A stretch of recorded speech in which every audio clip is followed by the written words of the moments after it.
ஒரு சிறிய ஜெபம். பரலோகத்தில் இருக்கிற எங்கள் பிதாவே, நாங்கள் நன்றியோடு ஸ்தோத்திரிக்கிறோம். இந்த நாட்களில் அப்பா, எங்களை நீர் ஒரு விஷயம் கூட பரிசுத்தப்படுத்த சித்தமாய் இருக்கிறீர் ஆண்டவரே. எங்களுடைய ஆவி ஆத்மா சரீரம் எல்லாம் பரிசுத்தமாய் காணப்படட்டும். அசுத்தங்கள் விலகட்டும் இயேசுவின் நாமத்தினால.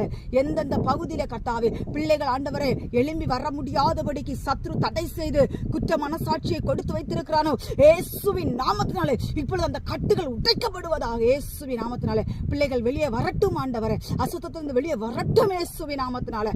எந்தெந்த பகுதியில் பிள்ளைகள் பாவ கிரியில் அகப்பட்டிருக்கிறார்களோ அப்பா, இப்பொழுது ஒரு விடுதலை உண்டாவதாக இயேசுவின் நாமத்தினாலே. கர்த்தர் பிள்ளைகளுக்கு விடுதலை கொடுக்க போகிறபடியால் உமக்கு நன்றி இயேசப்பா. தாவீதை போல கர்த்தாவே உம்முடைய பிள்ளைகளுக்கு ஆண்டவரே ஒரு விடுதலை நாயகன், விடுதலை கொட்டுக்குமாறு நாங்கள் ஜெபிக்கிறோம் ஆண்டவரே. அப்பா, நீர் விடுதலை கொடுத்தமைக்காய் நன்றி. இந்த வார்த்தைகளை கேட்கிற ஒவ்வொரு பிள்ளைகளையும் என் தேவனாகிய கர்த்தர் பரத்திலிருந்து ஆசீர்வதிக்க வேண்டும் நாங்கள் ஜெபிக்கிறோம். எல்லா பிள்ளைகளுடைய பாவங்களை மன்னிங்க. ஒரு விஷயம் கூட பரிசுத்தப்படுத்தி ஒவ்வொரு பிள்ளைகளை நீர் ஆதரிக்கிற தேவன், அரவணைக்கிற தேவன், உத்தம் செய்கிற தேவன், ஒவ்வொருவரை அப்படியாக நீர் நடத்த வேண்டும் நாங்கள் ஜெபிக்கிறோம். துணிகரமாய் எந்த பாவங்களையும் பிள்ளைகள் செய்துடாதபடிக்கு பிள்ளைகளை காத்துக்கொள்ளும் ஆசீர்வதியும். துதிகர மகிமையில் அப்பாவுக்கே செலுத்துகிறோம். இயேசு கிறிஸ்துவின் ஜெபிக்கிறோம் ஜீவனுள்ள நல்ல பிதாவே.